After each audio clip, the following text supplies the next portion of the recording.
Hello guys, गुलशन career classes के YouTube channel में आप सभी का एक बार फिर से स्वागत है।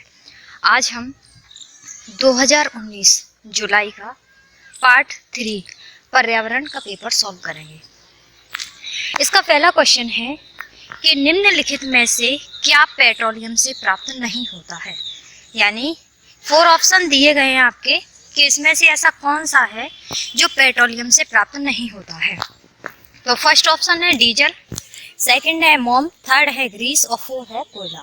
तो इसका कौन सा आंसर राइट हो जाएगा? इसका हमारा कोयला 4 ऑप्शन इज राइट ऑप्शन हो जाएगा। नेक्स्ट चलते हैं 62। निम्नलिखित में से त्योहारों के उस समूह को चुनिए जिन्हें पूर्णिमा को मनाया जाता है।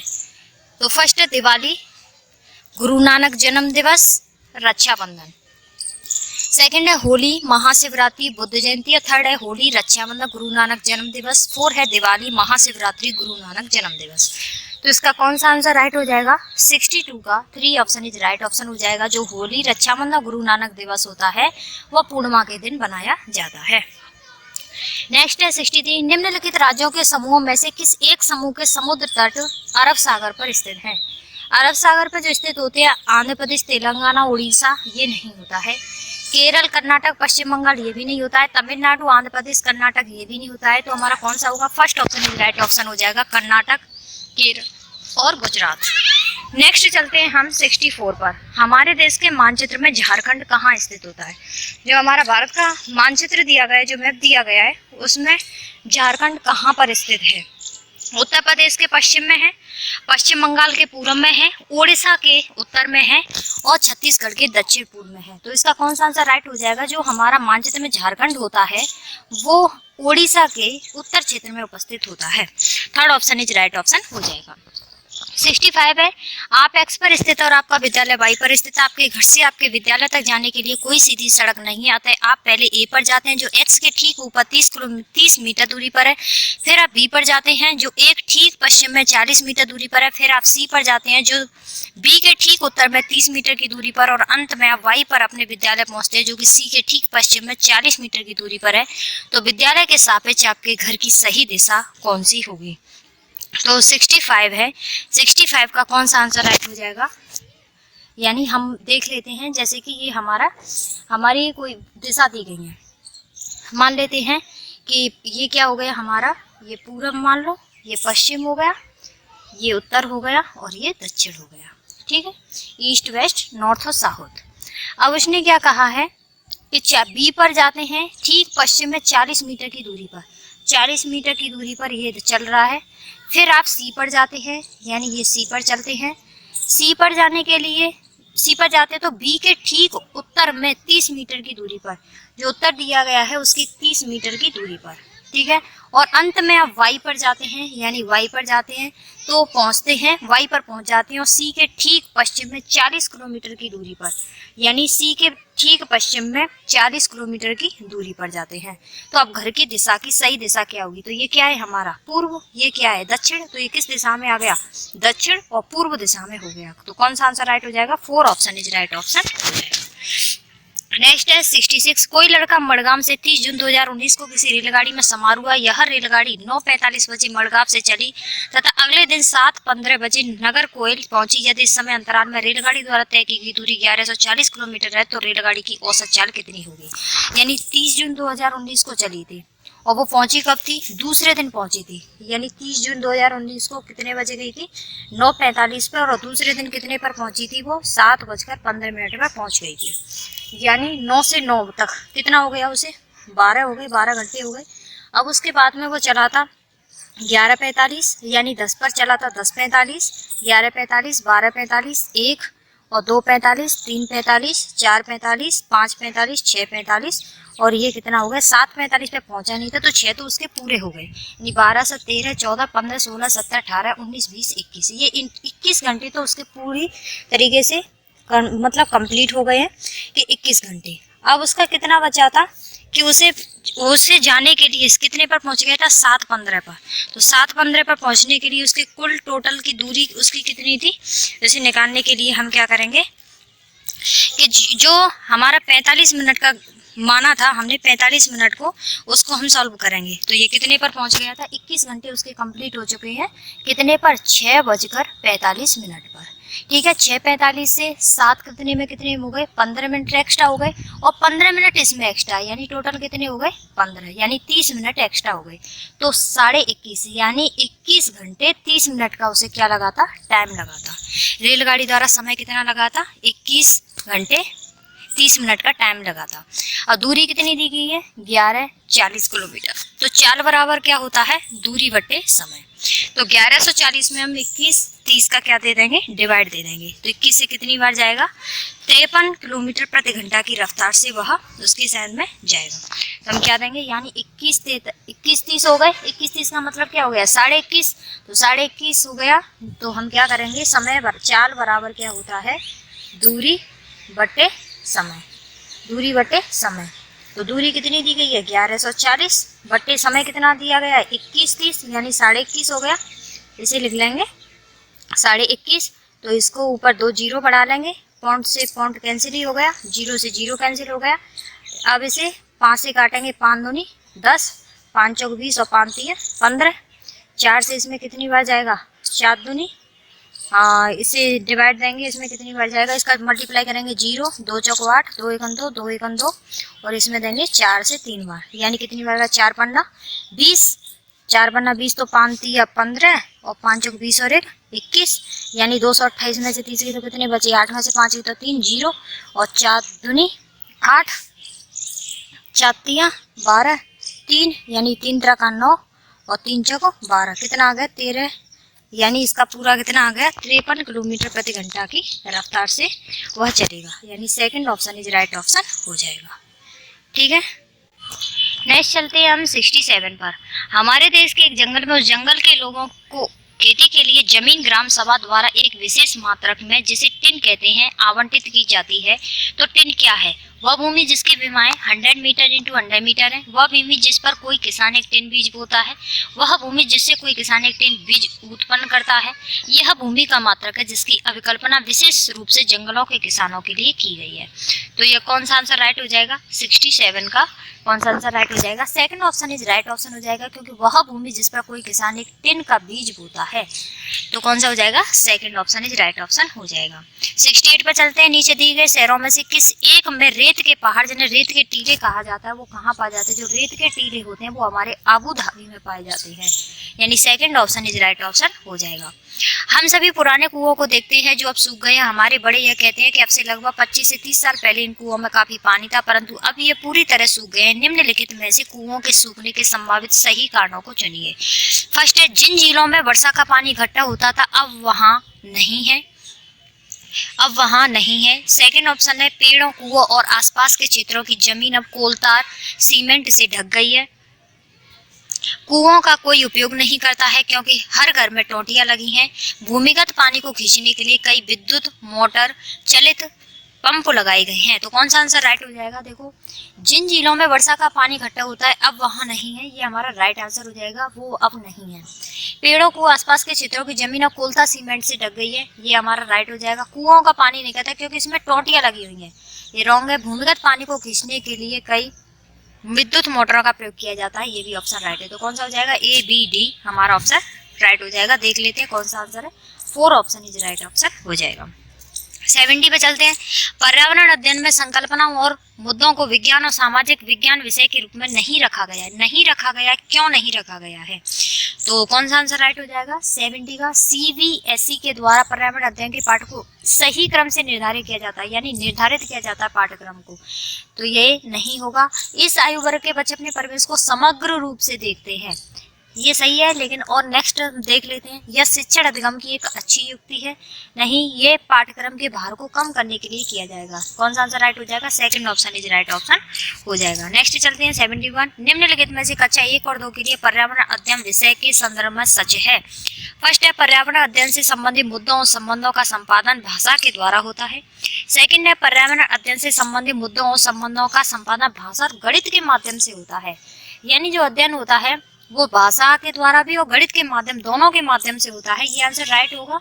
लेकिन नेक्स्ट और हम देख लेते हैं, अगर इससे भी बेहतर अच्छा हमारा ऑप्शन मिलता है तो कक्षा 1 और 2 में पर्यावरण अध्ययन को एक नए विषय के रूप में प्रस्तुत किया जाना चाहिए। नहीं, कक्षा फर्स्ट और सेकंड में एक विषय के रूप पर्यावरण अध्ययन समझने के लिए आसान नहीं है, आसान नहीं है। कोई भी चीज इम्पॉसिबल नहीं होती है। ये भी आंसर राइट यानी रॉन्ग हो जाएगा। तो कौन सा आंसर राइट हो जाएगा? हमारा second option is right option हो जाएगा। पर्यावरण अध्ययन के पाठ्यक्रम में उप विषयों के स्थान पर थीम को प्रस्तावित किया गया है। क्यों? क्योंकि पर्यावरण अध्ययन में पाठों को कम करने के लिए, यानी पाठों को कम करने के लिए ये तो नहीं होगा, क्योंकि पाठों को कम करने के लिए तो कोई यूज नहीं किया गया है। बच्चों के परिवेशीय बोध में वृद्धि करने के लिए, ये भी नहीं होगा। थर्ड है बच्चों के स्थानीय परिवेश के मुद्दों से जुड़े हुए और अंतर संबंधित समझ के विकास करने के लिए, समझ के विकास को करने के लिए। 4 उप विषयों की तुलना में आम आधारित व्यक्तियों की निर्धारित करने में, यानी कौन सा आंसर राइट हो जाएगा? Third option is right option हो जाएगा। थर्ड 73 है, निम्नलिखित में से कौन सा वर्तमान पर्यावरण अध्ययन पाठ्यक्रम के 6 मुख्य थीमों में से एक नहीं है? कौन सा नहीं है? भोजन होता है, आवास, रहने के लिए आवास होना चाहिए, हम चीजें कैसे बनाते हैं ये भी होता है, काम और खेल। ये जो वर्तमान 6 मुख्य थीम दी गई हैं उनमें से काम और खेल नहीं है, यानी 4 ऑप्शन इज राइट ऑप्शन हो जाएगा। नेक्स्ट चलते हैं हम 74 पर। निम्नलिखित में से कौन सा एक पर्यावरण अध्ययन के संबंध में सच नहीं है? उसने पूछा कौन सा सच नहीं है। पर्यावरण अध्ययन की प्रकृति एकीकृत होती है, एकीकृत होती है, राइट है ये। पर्यावरण अध्ययन बाल केंद्रित होता है, ये भी राइट है। पर्यावरण अध्ययन बच्चों को अपने परिवेश के खोजने का अवसर देता है, ये भी राइट है। पर्यावरण अध्ययन वर्णों और परिभाषाओं पर बल देता है, ये रॉन्ग है। उसने पूछा था कौन सा सच नहीं है, तो कौन सा सच नहीं है? 4 ऑप्शन इज राइट ऑप्शन हो जाएगा कि ये सच नहीं है। 75 है, निम्नलिखित में से क्या एक पर्यावरण अध्ययन में ज्ञान की रचना में बहुत ही महत्वपूर्ण है? क्या महत्वपूर्ण है? बच्चों की सक्रिय भागीदारी का होना, बच्चों की सक्रिय भागीदारी का होना, ये राइट है, क्योंकि बच्चों की भागीदारी जरूर होनी चाहिए। बच्चों के ज्ञान को शिक्षकों के ज्ञान से जोड़ना, यानी ये उसमें दबाव हो गया कि बच्चों के ज्ञान को शिक्षकों के ज्ञान के साथ में कंपैरिजन किया जाए, ये नहीं होगा। पर्यावरण अध्ययन को कक्षा की 4 दीवार से बाहर निकालना, जरूरी नहीं कि उसे विद्यालय के अंदर ही रखा जाए, उसे बाहर भी रखना चाहिए, जिससे कि बच्चा बहुत कुछ समाज में रह करके और भी कुछ नया सीखने को मिले। बच्चों के स्थानीय ज्ञान को विद्यालय के ज्ञान से संबंधित, यानी जो उसका ज्ञान होता है उसके अंदर जो अर्जित की गई भाषा का बोध होता है उसे विद्यालय के ज्ञान से उसे संबंधित करना चाहिए, यानी जोड़ना चाहिए। डी भी सही हो जाएगा। तो कौन सा आंसर राइट हो जाएगा? ए सी डी। देख लेते हैं कोई आंसर है। First option is right option हो जाएगा। नेक्स्ट चलते हैं 76। पर्यावरण अध्ययन में बच्चों को जोड़ने की सबसे प्रभावशाली युक्ति कौन सी है? कौन सी है? पाठ्य पुस्तक का पठन करना? नहीं। शिक्षक के द्वारा व्याख्यान का करना? नहीं। कक्षा का निर्देशन करना कि कक्षा किस तरीके से चलाई जा रही है? नहीं। किससे कहानियां सुनाना? कहानियों के माध्यम से बच्चा बहुत जल्दी ही अपनी मेमोरी को डेवलप कर पाता है। 70 हम चलते हैं हम 77 पर। पर्यावरण अध्ययन में बच्चों को पाठ्य पुस्तकों और शिक्षकों के अलावा अन्य स्रोतों की मदद लेने के लिए प्रोत्साहित करना चाहिए। क्यों? क्यों करना चाहिए? तो देख लेते हैं। पर्यावरण अध्ययन सीखने के लिए पाठ्य पुस्तक और शिक्षक ही स्रोत नहीं है। जरूरी नहीं है कि पाठ्य पुस्तक और शिक्षक ही उसके स्रोत हो। ईवीएस को सीखने के लिए बहुत सारे तरीके, भ्रमण पर जाना, कक्षा निर्देशन करना, यानी देखी हुई चीज़ों को देख करके सीखना, करके सीखना, ये सारी चीज़ें भी इसके अंतर्गत आती हैं। ठीक है, तो पाठ्य पुस्तक और शिक्षक ही स्रोत नहीं है, और भी स्रोत हैं, तो फर्स्ट भी राइट हो जाएगा। नेक्स्ट हम देख लेते हैं क्या है। पर्यावरण अध्ययन सीखने के लिए समुदाय और माता पिताओं की उपस्थिति का विकास होना चाहिए, यानी उसमें माता पिता की उपस्थिति होनी चाहिए। उसे सीखने के लिए माता पिता की उपस्थिति का भी होना जरूरी होता है, ये बिल्कुल राइट हो जाएगा, क्योंकि माता पिता का होना जरूरी होता है, यानी होता है, यानी जो माता पिता होते हैं उनकी उपस्थिति का विकास करेगा। यह शिक्षकों को बच्चों की पृष्ठभूमि को जानने का अवसर देगा, यानी जानने का अवसर देगा, ये राइट होगा। या बच्चों के सौंदर्यगत और मनोक्रियात्मक कौशल का विकास करेगा, मनोक्रियात्मक यानी सौंदर्यता का विकास करेगा, ये नहीं होगा। तो कौन सा आंसर राइट हो जाएगा? ए, बी और सी। कौन सा आंसर है इसमें? देख लेते हैं कि कौन सा आंसर है हमारा। 77 का कौन सा आंसर राइट हो जाएगा? Second option is right option हो जाएगा, ए, बी, सी। नेक्स्ट चलते हैं हम 78। एक शिक्षक हमेशा क्रियाकलापों को कराने के बाद प्रश्नों चर्चाओं का संचालन करता है। क्रियाकलापों प्रश्नों चर्चाओं के संचालन करने का उद्देश्य है क्या है? बच्चों की प्रक्रिया कौशलों का आकलन करना, बच्चों को खोजने का अवसर देना है, यही बच्चों को खोजने का अवसर दिया जाता है, बिल्कुल राइट है। प्रक्रिया को, उसके कौशलों को जानना कि किस तरीका का बालक है। बच्चों को अपनी अभिव्यक्ति का अवसर देना ये भी जरूरी है। बच्चों को उन्हें सीखने की गति के आधार पर उन्हें विभेद करना, यानी उन्हें डिफरेंट करना, उन्हें कंपैरिजन करना, उन्हें डिवाइड कर देना, ये नहीं होना चाहिए। यानी ए बी सी देख लेते हैं, ए बी से ऑप्शन है या, यानी 4 ऑप्शन हमारा राइट ऑप्शन हो जाएगा। नेक्स्ट है 79, एक शिक्षक खाना किस प्रकार से खराब होता है पर प्रयोग करता है। शिक्षक बच्चों के समूह बनाकर उनको प्रयोग से संबंधित सामग्री देता है। शिक्षक बच्चों के समूह क्यों बनाता है, क्यों बनाता है देख लेते हैं। यह सहपाठी अधिगम का समर्थन करता है, बिल्कुल राइट है, क्योंकि यह जो क्लासमेट होते हैं आपस में मिलकर के बहुत अच्छा सीख लेते हैं। यह सहपाठी अधिगम का समर्थन करता है। यह बच्चों की सामाजिक अंतःक्रिया में सुधार करता है, समाज में भी सहायता करता है कि जब वो एक साथ रहेंगे तो समाज में भी उनका जो महत्व होता है वो भी बढ़ेगा, यानी ये भी आंसर सही है। समूह अधिगम बिना बोझ के पर्यावरण अध्ययन के अधिगम का प्रभावशाली बनाता है कि बिना बोझ के अभ्यास करना चाहिए, ये नहीं होगा। कक्षा में अनुशासन को बनाए रखने के लिए अधिगम एक महत्वपूर्ण होता है, अनुशासन बनाने के लिए इसका यूज नहीं किया जाता है। ए बी और सी इसका आंसर राइट हो जाएगा। देख लेते हैं कौन सा आंसर है, A option is right option हो जाएगा। नेक्स्ट है, निम्नलिखित में से क्या पर्यावरण अध्ययन में आकलन के लिए संकेतक नहीं है। उसने पूछा, ध्यान देना, नहीं है। न्याय और समानता के प्रति सरोकार करना है, सहभागिता ये भी होता है, याद करना यानी उसे याद कराना, प्रश्न पूछना ये भी होता है। कौन सा नहीं होता है, याद करना। उसने पूछा नहीं कौन सा है, तो third option is right option हो जाएगा। पर्यावरण अध्ययन में शिक्षक के द्वारा बच्चों को स्वयं अपने आकलन के लिए अवसर देना चाहिए। स्व आकलन क्या होता है, सीसीई सीखने के समान आकलन, सीखने का आकलन, सीखने के लिए आकलन। तो जो हमारा पर्यावरण अध्ययन में बच्चों के आकलन का अवसर दिया जाता है वह सीखने के समान आकलन में किया जाता है। Second option is right option हो जाएगा। रेटिंग स्केल में कौन सी तकनीक का उपयोग किया जाता है। रेटिंग स्केल होती है, इसमें लिखित प्रश्न का प्रयोग किया जाता है, अवलोकन का किया जाता है, जांच सूची अभिनिवेश की किया जाता है। जो रेटिंग स्केल होता है उसमें अवलोकन का प्रयोग किया जाता है, यानी second option is right option हो जाएगा। 83 चलते हैं, निम्नलिखित में से कौन पर्यावरण अध्ययन का उद्देश्य नहीं है। उसने पूछा कौन सा नहीं है, बच्चों की जिज्ञासा और सृजनात्मकता का पोषण करना, ये तो किया जाता है। परिवेशीय मुद्दों पर जागरूकता का विकास करना, ये भी होता है। बच्चों को स्वयं अपने हाथ से कार्य करने और खोजने की क्रियाकलापों से जोड़ना, ये भी होना चाहिए। बच्चों को पाठ्य पुस्तक की परिभाषाओं को याद प्रदान करने के लिए प्रोत्साहित करना चाहिए। परिभाषा उसे डेफिनेशन को याद करने के लिए कहना चाहिए, ये कैसा हो जाएगा, रॉन्ग। उसने पूछा कौन सा नहीं है, तो 4 ऑप्शन इज राइट ऑप्शन हो जाएगा। पर्यावरण अध्ययन में चित्र पढ़ना एक महत्वपूर्ण क्रियाकलाप है। निम्नलिखित में से कौन सा संकेतक बच्चों में आकलन चित्र पढ़ने के द्वारा हो सकता है, कौन सा हो सकता है, तो कौन सा हो सकता है। देखो, एक तो अवलोकन और अवलोकन और अवलेखन ये होता है, अभिव्यक्ति होता है, विश्लेषण भी होता है, प्रयोग करना ये नहीं होता है। तो कौन सा आंसर राइट हो जाएगा, ए बी सी, यानी second option is right option हो जाएगा। नेक्स्ट देखते हैं, किसी पर्वतीय क्षेत्र में परीक्षण करने पर यह पाया गया कि लोगों ने अपने घर पत्थर, मिट्टी, लकड़ी और चूने से बनाए हैं। यह घर 2 मंजिलें हैं। नीचे की मंजिल पर जानवरों को रखते हैं तथा जरूरत का सामान भी इकट्ठा करके रखते हैं। वह समूह पहली मंजिल पर रखते हैं। सभी घरों की छतें समतल है तथा इन्हें पेड़ों के मोटे तनों से बनाया गया है। पर्वतीय क्षेत्र नीचे देखिए किस प्रदेश का भाग है, यानी जो पर्वत होते हैं 2 मंजिल के होते हैं, जानवर रहते हैं, जरूरत का सामान रखते हैं, स्वयं पहली मंजिल पर रहते हैं, सभी घरों की छतों पर समतल होते हैं, मोटे होते हैं। तो इसका कौन सा आंसर राइट हो जाएगा, देख लेते हैं। अरुणाचल प्रदेश, अरुणाचल प्रदेश में ये नहीं होता है, मेघालय भी नहीं होता है, हिमाचल नहीं होता है, ये जम्मू कश्मीर में पर्वतीय क्षेत्र पाया जाता है। यह जम्मू कश्मीर के प्रदेश का एक पार्ट होता है। झूम खेती में अपनाई जाने वाली पद्धति के विषय में नीचे दिए गए कथनों पर विचार कीजिए।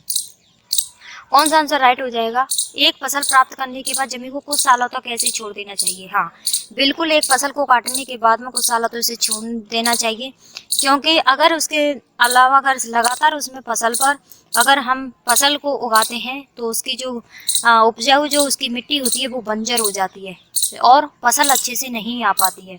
इसीलिए उसे प्राप्त काटने के बाद में उसे कुछ साल के लिए छोड़ देना चाहिए। फर्स्ट हमारा राइट है। नेक्स्ट देख लेते हैं, इस जगह को बांस या खरपतवार उग जाता है उसे उखाड़कर जला देना चाहिए। नहीं, ऐसा कुछ नहीं होता है। खरपतवार यानी जंगल आग को जलाने पर प्राप्त राख को खाद की तरह काम में लाते हैं, ये भी नहीं है। नेक्स्ट देख लेते हैं क्या है, जब इस जमीन में खेती की बारी आती है तो बीज छिड़कने से पहले से घेरा जोता जाता है, ये भी नहीं है। तो कौन सा आंसर राइट हो जाएगा, केवल ए ऑप्शन सही है, यानी first option is right option हो जाएगा। नेक्स्ट चलते हैं, नारियल डली हुई किसी भी करी के साथ उबला हुआ टैपीकोवा निम्नलिखित में से किस क्षेत्र का प्रिय भोजन होता है। जो टैपीकोवा होता है वो हमारे केरल का होता है। First option is right option हो जाएगा। आमतौर पर यह माना जाता है कि रात में जागने वाले जानवर हर चीज को जिस रंग में देखते हैं वे रंग कैसे होते हैं, ये आप सभी लोगों को पता होगा। ये नेक्स्ट प्रीवियस ईयर के बहुत सारे एग्जाम में आ चुका है। तो कौन सा हो जाएगा, जो काला और सफेद होता है, जो रात में जागने वाले जानवर होते हैं वो कौन सा रंग देखते हैं, काला और सफेद को देखते हैं। केंचुओं को किसानों का मित्र माना जाता है, इसके निम्नलिखित में से सही कारणों को चुनिए। तो केंचुए मृत पत्तियों और पौधों को खाते हैं तथा इनके मल से जमीन उपजाऊ बन जाती है, ये राइट आंसर हो जाएगा। केंचुए खरपतवार खाते हैं जिससे मुख्य फसल की रक्षा होती है, ऐसा कुछ नहीं होता है। केंचुए जमीन में छेद बनाते हैं जिससे जमीन पोली हो जाती है, बिल्कुल राइट है। केंचुए द्वारा बनाए गए छेदों से जमीन को आसानी से हवा और पानी मिल जाती है, ये भी राइट है। यानी ACD हमारा आंसर राइट हो जाएगा। देख लेते हैं, third option is right option हो जाएगा। नेक्स्ट, आदिवासी हजारों साल पहले से कांसे की चीजें बनाते आए हैं। आज भी हमारे घरों में कांसे का उपयोग होता है। कांसे के विषय में निम्नलिखित में से सबसे सही कथन चुनिए। तो वो कौन सा है, कांसे का प्रयोग किसमें किया जाता है।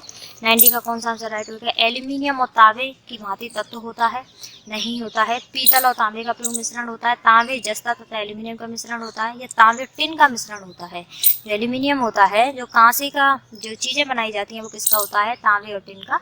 यानी 4 ऑप्शन इज राइट ऑप्शन हो जाएगा। तो इस तरीके से हमारी पार्ट 3 था EVS का।